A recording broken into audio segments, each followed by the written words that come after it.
Si sabía del riesgo, el gobierno de Morelos debió haber parado la obra del socavón o impedido el flujo vehicular. Esto me dijo hoy el coordinador de Protección Civil Federal, Luis Felipe Puente. Y advertimos a tiempo, le respondió en la mañana el gobierno de Morelos. 2 días de disputa entre el Estado y la Federación que terminan hoy en la noche con una mesa técnica y un comunicado conjunto. Demostraré que no tengo ninguna responsabilidad en el asunto de Tláhuac, dice hoy Rigoberto Salgado, el delegado. Hoy vamos a ir a Chiapas. Le contaremos la historia de Oxchuc, un municipio azotado por otra clase de violencia, la violencia política que ha desplazado a sus habitantes.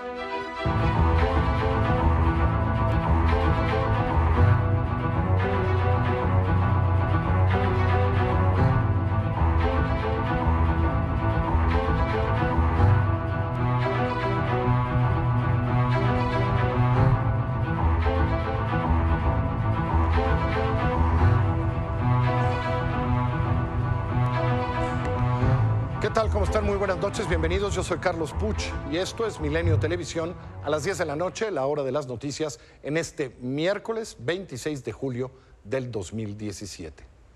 Supongo que tenía que pasar, o más bien no tenía que pasar, pero la tragedia del socavón se convirtió en una disputa política entre el gobierno de Morelos y el gobierno federal.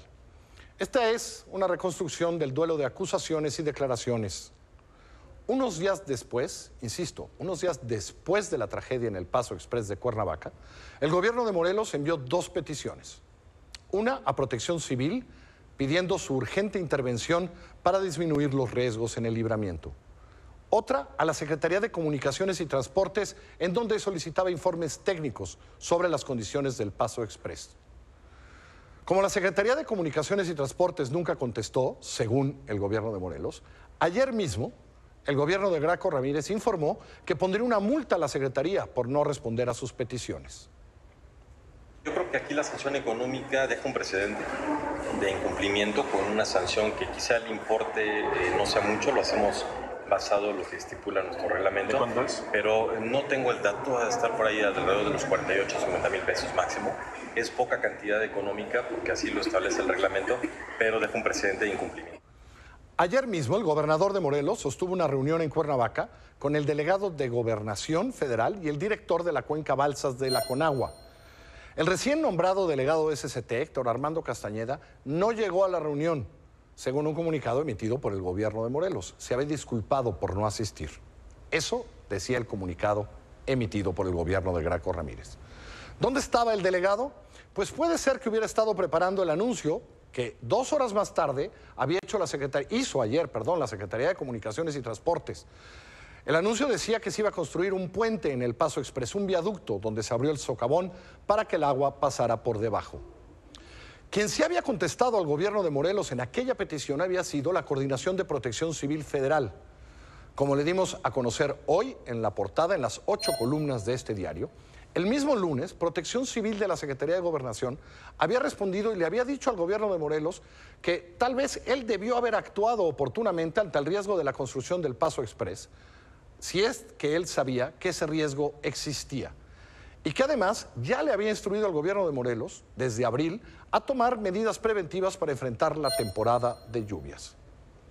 Hoy en la mañana, después de la publicación de este documento, el gobierno de Graco Ramírez respondió a través de un comunicado que ellos habían advertido al gobierno federal en varias ocasiones y con tiempo de daños en la obra y los riesgos que eso tenía, y que el gobierno federal no había hecho nada. Además, el gobierno de Morelos cerraba con este pequeño detalle, que la idea de ese viaducto o puente que había anunciado SCT ayer era una idea realmente de Graco Ramírez. Esta tarde, a eso de las 5 de la tarde, invité a Luis Felipe Puente, el coordinador nacional de Protección Civil de la Secretaría de Gobernación, a conversar. Me dijo que la dependencia a su cargo no tuvo nunca un aviso del gobierno de Morelos previo a la tragedia del Paso Express.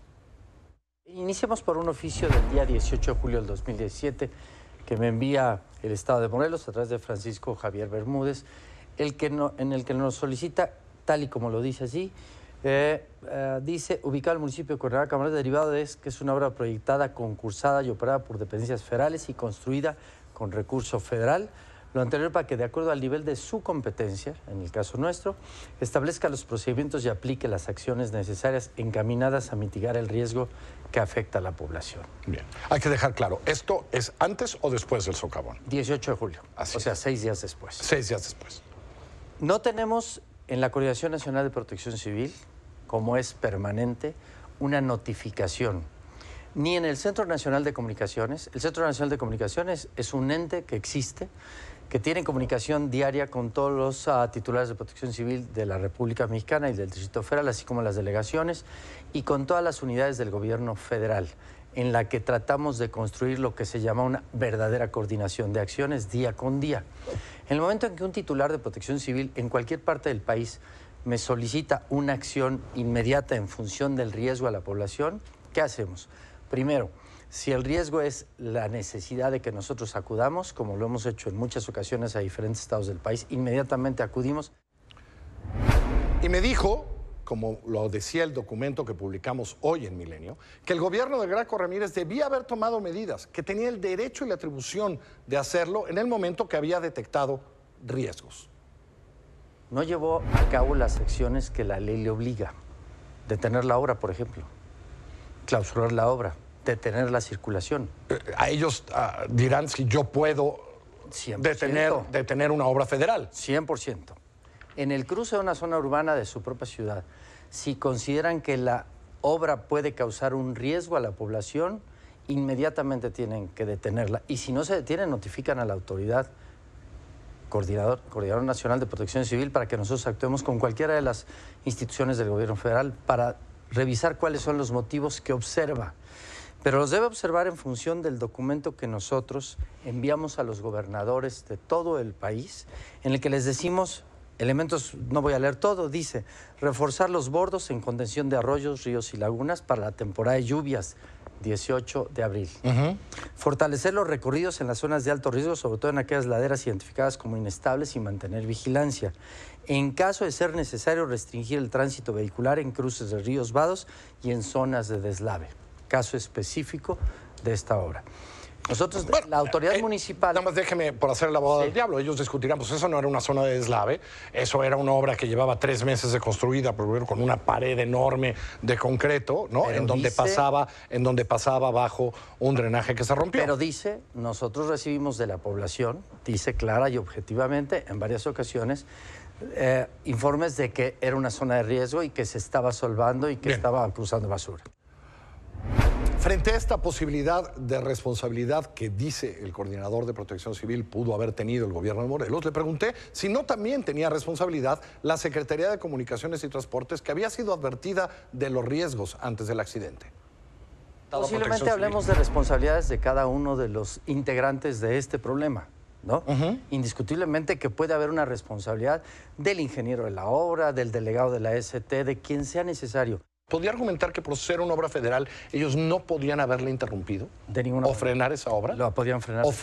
¿O frenar la circulación? Definitivamente. ¿Con qué autoridad del municipio pudo haber frenado desde la circulación? Municipal. Está pasando por una zona totalmente urbana, no estamos hablando de No, eso está rodeado de casas. Donde tengo la gente, Así ¿no? es. Entonces, yo, autoridad municipal, yo fui alcalde de Atizapán de Zaragoza en 1994-96 y hice muchas acciones que dependía el cuidado de la vida de mi población.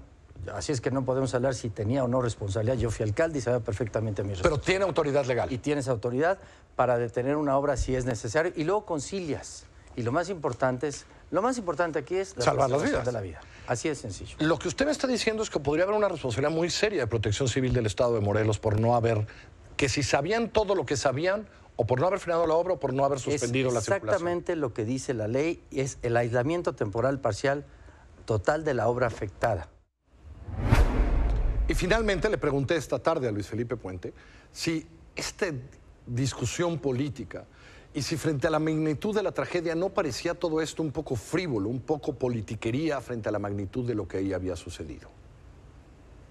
Me preocupa que es una discusión de carácter político, es una responsabilidad definitiva en cuanto a quién y cómo se tiene que detectar la responsabilidad inicial desde el momento en que se hizo la obra, ¿Por qué no se detuvo?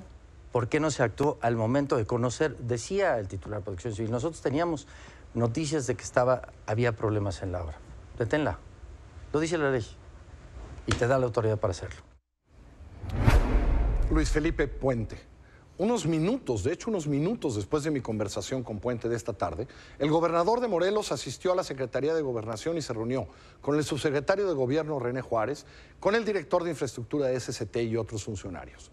Graco Ramírez había dicho que daría un mensaje después de esto, pero nadie dio declaraciones después de la reunión. Emitieron un comunicado conjunto. Ahí dijeron que se discutió ampliamente el proyecto técnico presentado ayer por la SCT, donde se atendieron los comentarios y las propuestas del gobierno de Morelos y que acordaron dar inicio el próximo lunes estas acciones. También se acordó llevar a cabo una mesa técnica que iniciará el próximo martes, 1 de agosto, con la participación del gobierno del estado, la SCT, la Comisión Nacional del Agua, el Ayuntamiento de Cuernavaca y la Secretaría de Gobernación, a efecto de analizar el proyecto hidráulico integral de la zona.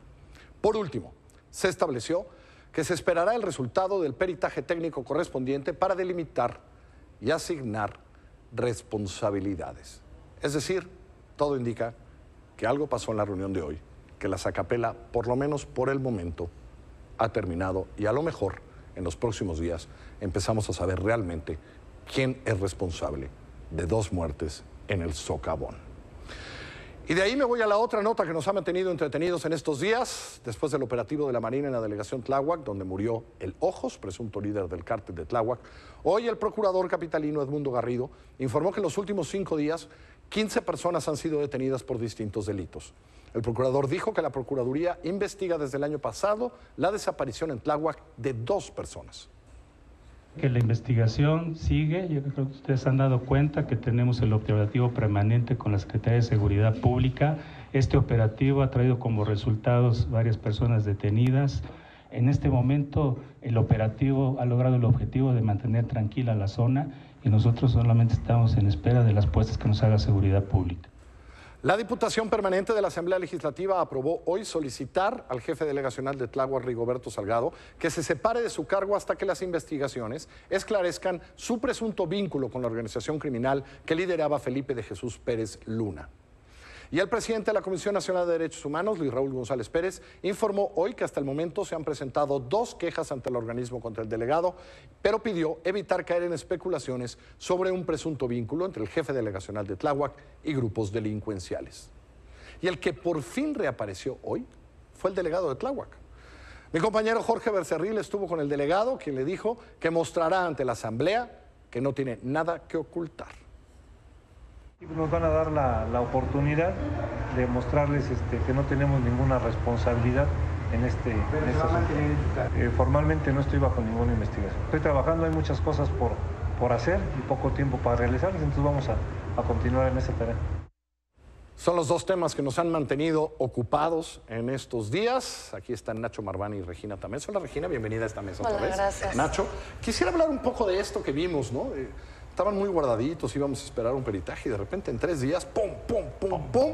Todo se acabó ya en la noche en Gobernación, según parece. Nacho. A ver, mira, alega el de Protección Civil de Gobernación que conforme a la ley de Protección Civil, el gobierno local tiene responsabilidad y particularmente Graco Ramírez o su director de Protección Civil. Pero si nos vamos a la ley de la orgánica de la Administración Pública de la Federación y a la ley de responsabilidades de los servidores públicos de la Federación, hay clara responsabilidad que fincarle incluso al propio Ruiz Esparza. Entonces sí, no es un problema de echarse culpas para ver quién es responsable. De acuerdo a diferentes problemas que tuvo la obra, uno en su supervisión, en su construcción, en sus deficiencias, son responsabilidad de la Secretaría de Comunicaciones y Transportes, incluido pues la obligación de supervisar eso que tiene el delegado, y ahí hay que fincarle responsabilidades. Y acabamos de enterarnos que también por el lado de Protección Civil se omitieron cuestiones que se podían haber evitado, y todo lo que nos demuestra este ping-pong de culpas es que la tragedia era evitable. Sí, lo cual parece terrible. Tanto por el proceso de construcción como por el proceso de Protección Civil. Entonces, realmente es un absurdo lo que estamos viviendo y pues sería cómico si no hubiera costado vidas y no hubiera costado miles de millones de pesos. Así es, porque son las dos cosas. Entonces, muy difícil que sea cómico. Regina. Sí, a ver, y hay una cuestión que es una práctica de la política, el evadir responsabilidades, y creo que este caso, ¿no?, nos enreda incluso en saber qué dijo quién, cuándo lo dijo, si fue antes o después, y creo que estamos frente a un hecho de un mal gobierno, en donde lo que estamos viendo es que se echa la pelotita y nadie asume la responsabilidad. Y es increíble ver, más allá de la responsabilidad jurídica, si se inician los procedimientos administrativos, etcétera, el tema de no encarar el tema y decirnos a la ciudadanía qué fue lo que pasó y asumir una cuestión de ética pública, de que alguien asuma la responsabilidad, porque creo que esto sí es algo que vemos siempre y que pareciera que la estrategia es volver a ponerlo en una esquina para que en unos meses se nos olvide, como no pasó nada con todos los otros casos que ya sabemos, en donde incluso ha estado involucrado el secretario de Comunicación, ¿no? Sí. A ver, yo creo que la noticia que nos acaban de dar ahorita de que llegaron a un arreglo y se armó una mesa técnica. Es decir, se dieron un par de trancazos. En términos de responsabilidades es muy mala noticia. Malísimo. Porque es pactar que no van a rascar y a investigar la responsabilidad que tiene cada quien. Hay que resolver el problema técnico, obviamente. Pero ambos funcionarios, tanto el gobernador como el secretario de Comunicaciones y Transportes, tienen responsabilidad administrativa que tienen que cumplir. A ver, a lo mejor lo omití. El comunicado al final decía, bueno, que van a esperar al peritaje. Al final, ¿no? Al final dice, vamos a esperar el peritaje, ¿no? Que no debe tardar mucho, para entonces empezar a ver responsabilidades, ¿no? Que ya se estaban repartiendo en estos días. Yo creo que como ciudadanos exigimos, obviamente, la solución técnica, pero que cada funcionario asuma las responsabilidades y se den las sanciones necesarias por las responsabilidades que cada quien pueda tener. Sí, a eso te referías tú con este problema de ética pública, ¿no? Sí, o sea, finalmente la ciudadanía nos da un poco lo mismo si fue estatal, si fue municipal o si fue federal. Es un acto de mal gobierno, en México fallando el Estado en deuda con la ciudadanía, en donde estamos viendo que quizá fue un acto de negligencia, quizá presunta corrupción. Ojalá algún día sepamos incluso si esto se trata no solamente de... Sabemos que hay muchas obras públicas en donde hay muchos problemas y que pueda haber incluso ahí corrupción. Bueno, no tenemos hasta ahora tampoco un fiscal, que es un tema que no hemos tenido. Sí. Y es eso, ¿no? Finalmente, el cómo se asume la responsabilidad frente a la ciudadanía. Para mí es patética justamente esta respuesta de decir, bueno, ya nos pusimos de acuerdo y vamos a ver cómo minimizamos el tema o cómo le bajamos para que no estemos echándonos culpas. Y bueno, pero tendremos que estar pendientes. ¿Te sorprende que la reunión de hoy haya sido en Gobernación? Eso yo sí me llama mucho la atención.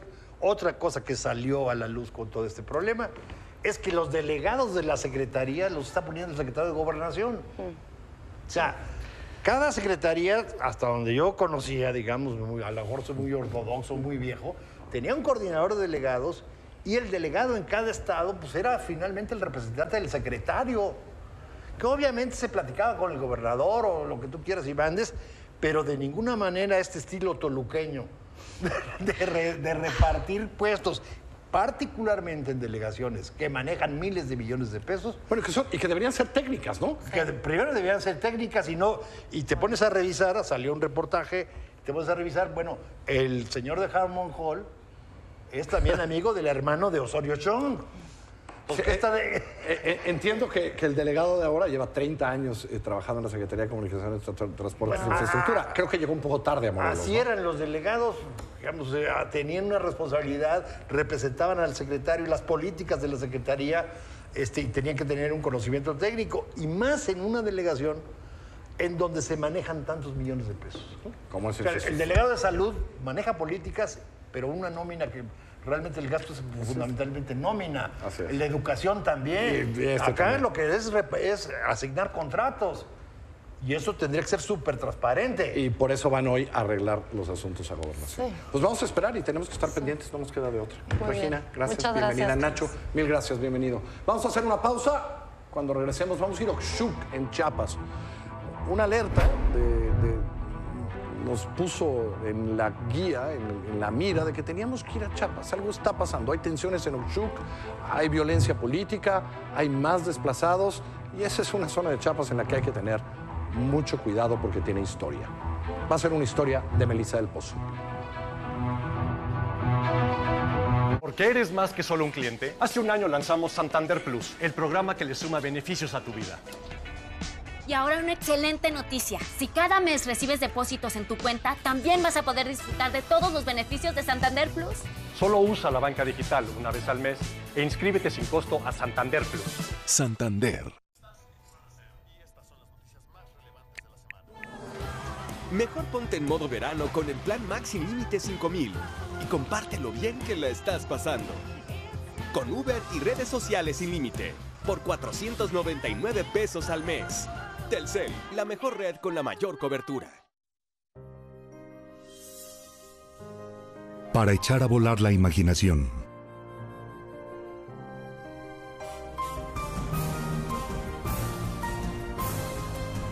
Para que tus ideas se hagan realidad. Para generar progreso y bienestar. En CFE tenemos la experiencia. Nuestra energía eres tú. CFE.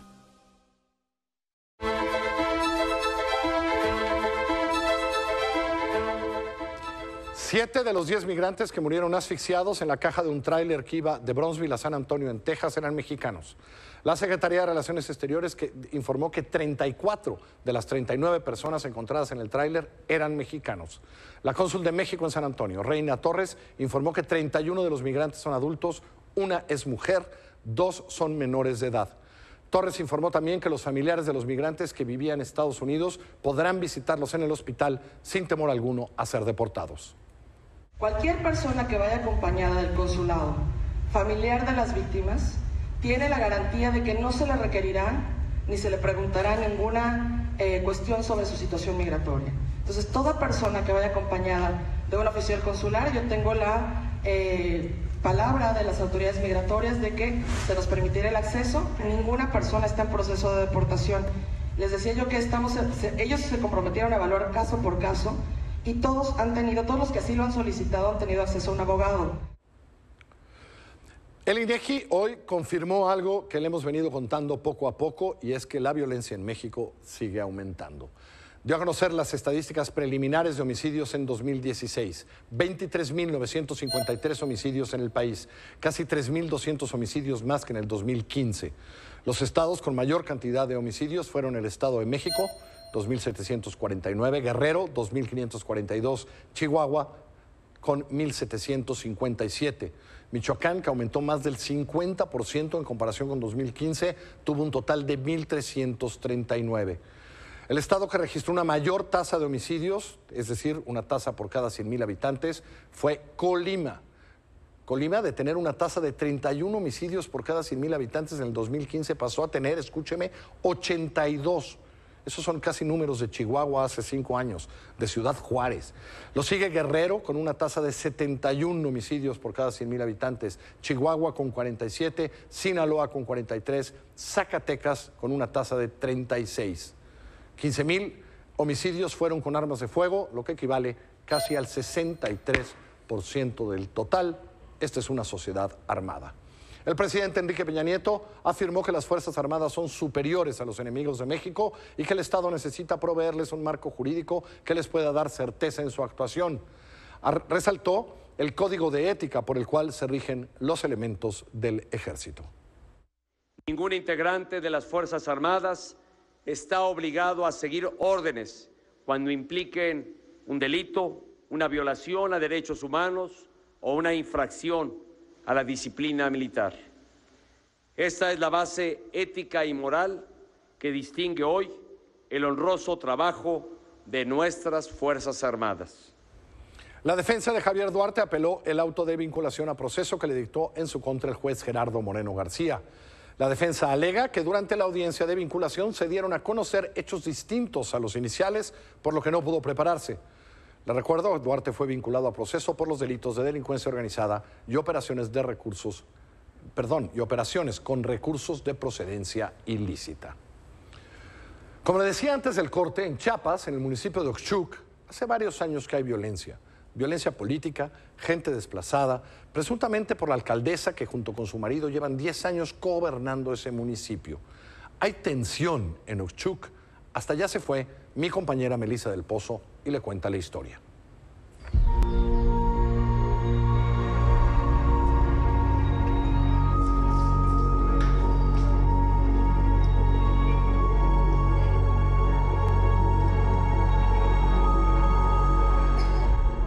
Estas 20 familias de la comunidad de Estenlejaquil, municipio chapaneco de Oshchuk, no pueden volver a casa. El pasado 1 de julio, hombres armados quemaron todo lo que tenían en su poblado. Y eso solo por no simpatizar con la presidenta municipal, María Gloria Sánchez.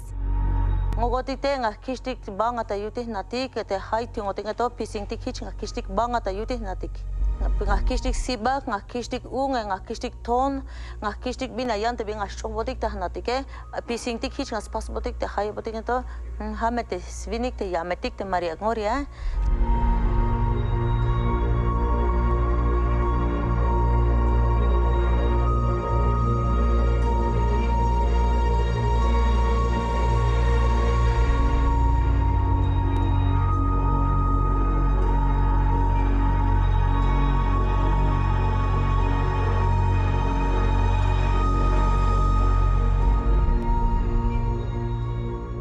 Me golpearon con piedra, me lo tiraron aquí, mis ojos, mis cabezas. Aquí me tiraron su gente en María Gloria. Al señor Mario López acaba de ocurrirle algo similar. Me golpearon gente de María Gloria, porque no sé de qué trae conmigo, porque yo no tengo que ver nada con esa gente, ni siquiera lo conozco. Me rompieron un sombrero y me agarró mi dinero, como mi billetera. Traía yo 2,000 pesos. Este tipo de hechos no son recientes. Desde hace 2 años, Oshchuk vive episodios de violencia como estos. En octubre de 2015, los habitantes de Oshchuk integraron la Comisión Permanente para la Paz y el Diálogo, luego de que los resultados de la contienda electoral dieran nuevamente el triunfo a Gloria Sánchez como presidenta municipal.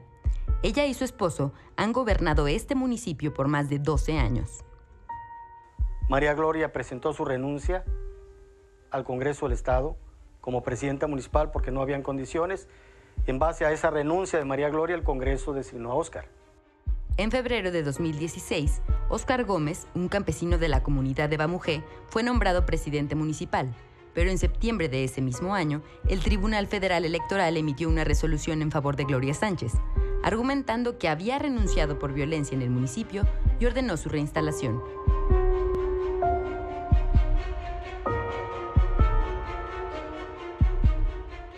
De las 115 comunidades, tengo 97 comunidades, más la cabecera municipal, que son 22 barrios. Entonces, prácticamente le estoy calculando que tenemos el 95% de la población de Oshchuk. El 95%. El 5% pues es la gente que tiene María Gloria, que la tiene armada, ¿no?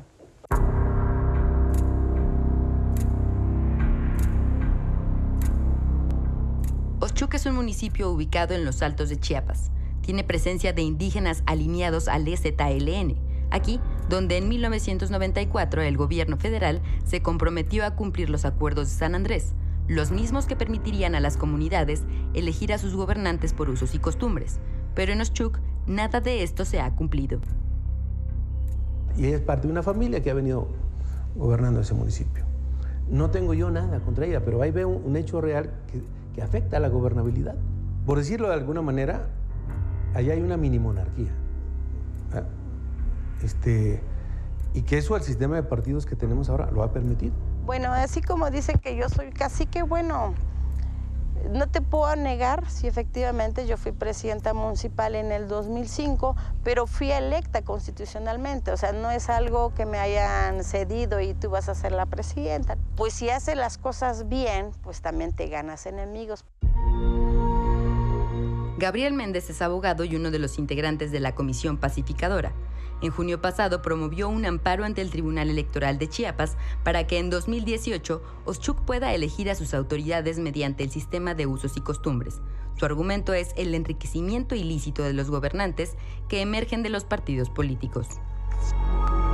Se empezó a ver cosas malas como abusar de la gente, o sea, condicionar todos los beneficios que le corresponde al municipio. Cada vez que tú llegabas con el presidente municipal, Norberto Santis, pues tenías que llevarle su pollo, tenías que matar un venado para que te pueda dar un apoyo de aula o apertura de carretera, ¿no? En noviembre pasado, el esposo de María Gloria, Norberto, quien antes de ella fungió como presidente municipal, fue detenido por comprobarse un daño al erario público municipal por más de 13 millones de pesos. Según datos del Coneval, Oxchuca es uno de los municipios con alto índice de rezago social. El 30% de los menores de edad padecen tracoma. El 70% de las comunidades carecen de agua, luz y servicios de salud. Porque estos nada más se despacharon, se robaron el dinero del pueblo y pues que se vayan.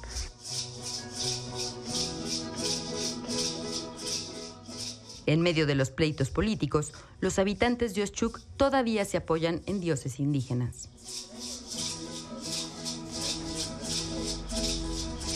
Su trabajo es pedirle a Dios que haga tranquilidad, que el gobierno también suavice su corazón para que pueda resolverse los problemas. Y los rezos son también para que estas familias puedan volver a casa, aunque lo hayan perdido todo.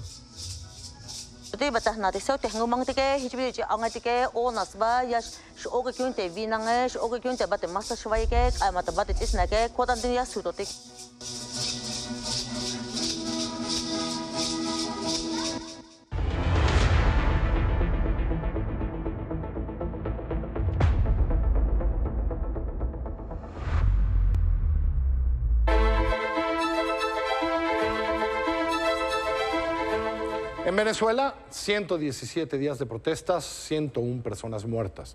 Hoy fue el primer día de huelga general de 48 horas convocada por la oposición en rechazo a la Asamblea Constituyente. Hoy hubo bloqueos de vías con barricadas, principalmente en los municipios Chacao, Baruta, El Hatillo y en el este de Caracas.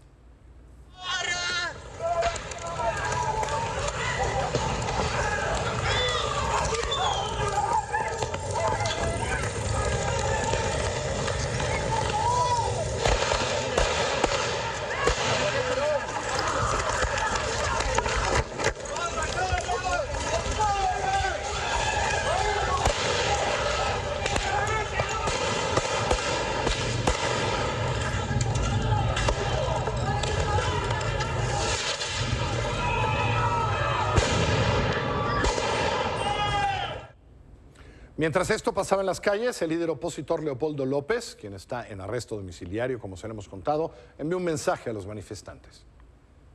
En los próximos días, si se persiste en llevar adelante el fraude constituyente, ustedes tienen una oportunidad. Desactiven el Plan República, ya. Y de esta manera tengan la seguridad que ustedes contarán con el pueblo y con las leyes. Contarán con los ciudadanos y con la Constitución, que estarán allí para defenderlos. Nuestra Fuerza Armada Nacional tiene una historia desde el nacimiento de nuestra República.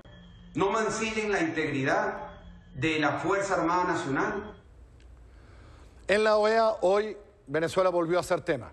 El representante de México, Luis Alfonso de Alba, dijo que Venezuela es un país polarizado en el que el mensaje que impera es el de la división.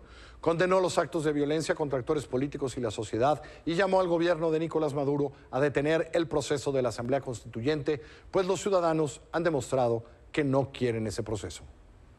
Iniciando con la reconsideración por parte del gobierno de la convocatoria a una Asamblea Nacional Constituyente, la cual ha provocado que las diferencias entre las partes se agudicen, tal como lo refleja el resultado de la consulta popular realizada el pasado 16 de julio.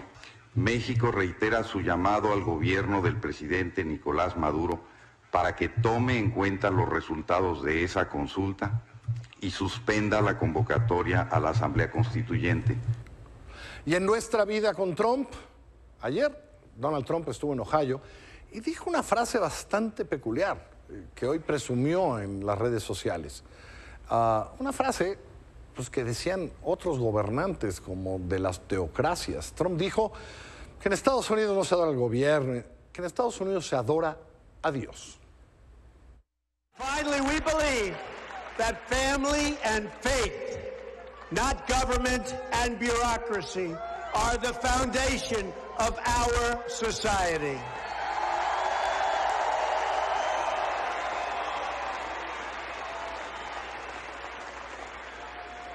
You've heard me say it before on the campaign trail, and I'll say it again tonight. In America, we don't worship government, we worship God. Al que seguramente no adora es a su procurador. Por tercer día consecutivo, el presidente Trump arremetió contra su procurador, contra Jeff Sessions. En su cuenta de Twitter, Trump cuestionó a Sessions de no haber sustituido a Andrew McCabe, director interino del FBI, amigo del exdirector del FBI, James Comey, por haber recibido, según el mandatario, mucho dinero para la carrera política de su esposa de parte de Hillary Clinton y sus representantes. La vida con Donald Trump, así nos va. Vámonos ahora a una pausa. Cuando regresemos, Jimé le va a contar de algo que va a empezar y donde ya hay polémica, pero a mí me da mucho gusto que arranque. Es la Liga Femenil Mexicana. Jimena nos trae toda la información. Hace un año lanzamos Santander Plus, el programa que le suma beneficios a tu nómina para que sigas creciendo. Y porque eres más que solo un cliente, ahora te regresamos más dinero por domiciliar tus servicios. Y por ahorrar en dinero creciente. Solo usa la banca digital una vez al mes. E inscríbete sin costo a Santander Plus. Santander.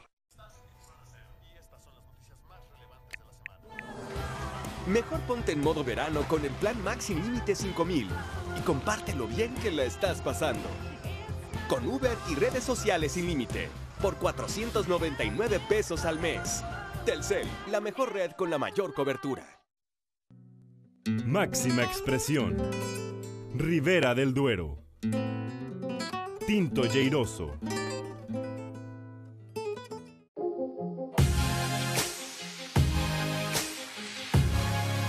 Hay un México en el futuro de México. Y hoy está invirtiendo. El México que viene invierte su dinero en México. Contrata un fondo de inversión Banorte. Ábrelo desde 1,000 pesos. Liquidez diaria y operación en línea. Además, es administrado por un grupo de expertos.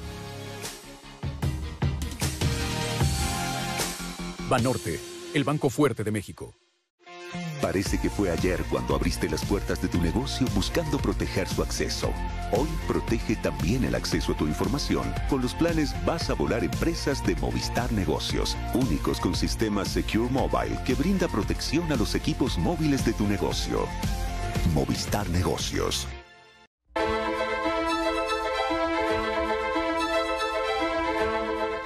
Aquí está Jimé Rodríguez con su cuaderno. Jimé, ¿cómo estás? Muy buenas noches, Carlos. Pues así es, ya lo adelantabas. Estamos a punto de vivir un momento histórico en el fútbol mexicano con el arranque de la Liga Femenil a tan solo 2 días, pero es justamente en este marco en donde muchos quisieran estar festejando que se desató hace unos días una polémica que el día de hoy por fin fue aclarada por la Liga Me gusta cuando Femenil. haces así. ¿De qué se trata? Pues bueno, de acusaciones de irregularidades laborales justamente en los contratos que han firmado algunas jugadoras. Estas denuncias, bueno, estas acusaciones que se han utilizado de manera de denuncia vienen, hay que aclararlo, por parte de jugadoras que han preferido estar en el anonimato.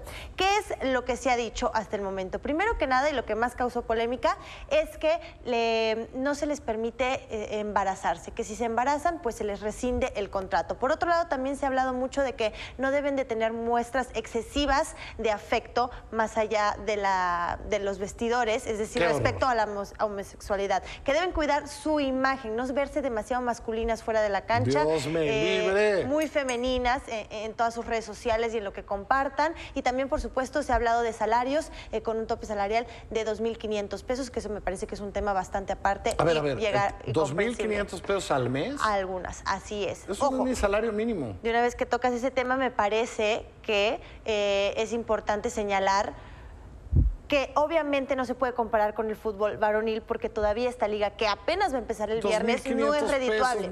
Sí, de todas maneras es poquito, pero no podemos hablar de que todas estén recibiendo, en dado caso, esa cantidad. Okay. Por ejemplo, Nayeli Rangel, que es una de las caras más conocidas de la selección mexicana femenil, Tigres la trajo desde Europa. No creo que le vaya a pagar 5,000 pesos mensuales, ¿no? Entonces es un tema un poco aparte. ¿Qué pasa entonces el día de hoy, después de toda esta polémica que se desató en varios medios con varias de estas denuncias? pues sacan un comunicado a través de su sitio web, a través de sus redes sociales y aclaran ciertos puntos, que en ningún momento se habla de embarazos, de que los clubes tengan que rescindir contratos, que esto no es una regulación de ellos, que de hecho los clubes tienen que darle seguro médico y eso es su responsabilidad a las jugadoras porque eso también se había denunciado y que, por supuesto, ellos como liga no discriminan, como sucede en la varonil.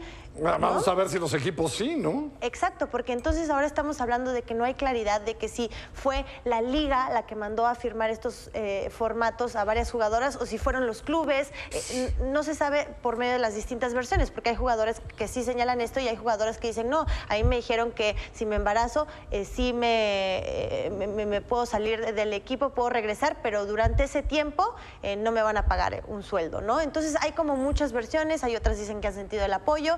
Entonces, si no hay pruebas, porque ese es el problema, no se ha dado a conocer realmente un papel, un documento, un contrato, no podemos asegurar nada, ¿no? Ha habido muchos casos y ese es el problema del fútbol mexicano, de que siempre que hay estas denuncias en general con las novatadas que hay en ciertos equipos, también, por supuesto, con el tema de los promotores, no hay pues no hay pruebas. Hay que estar pendientes, vamos a ver si esto es cierto o no es cierto. Definitivamente vamos a estar pendientes. ¿Cuándo arrancamos? Este viernes arrancamos y ya les estaré contando, por supuesto, de bien de qué va a tratar la liga. Mañana vamos a seguir hablando de la Liga Femenil porque aquí nos entusiasma qué sucede. Gracias, Jimé. Esto es un adelanto de lo que usted va a leer mañana en la página del directorio a primera hora en milenio.com. Esto es un adelanto del 1 hasta el fondo de Gil Gámez.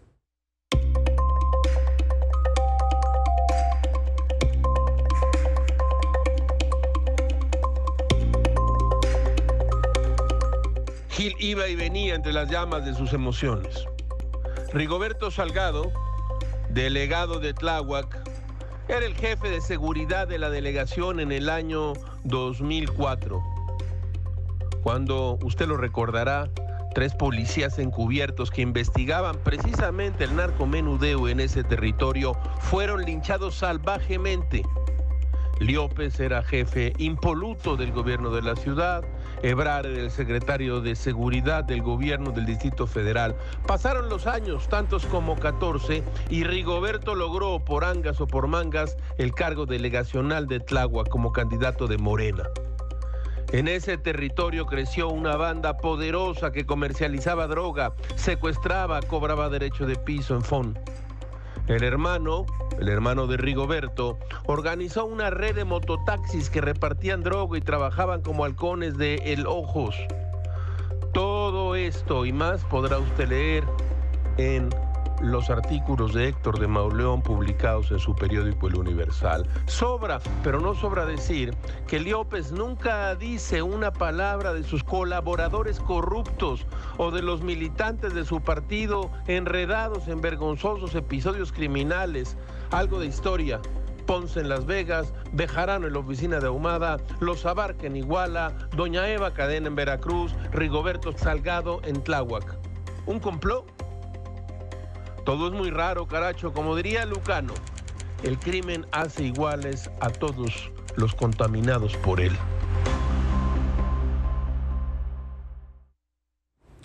Muchísimas gracias por estar conmigo. Hoy los espero a las 10 de la noche en punto.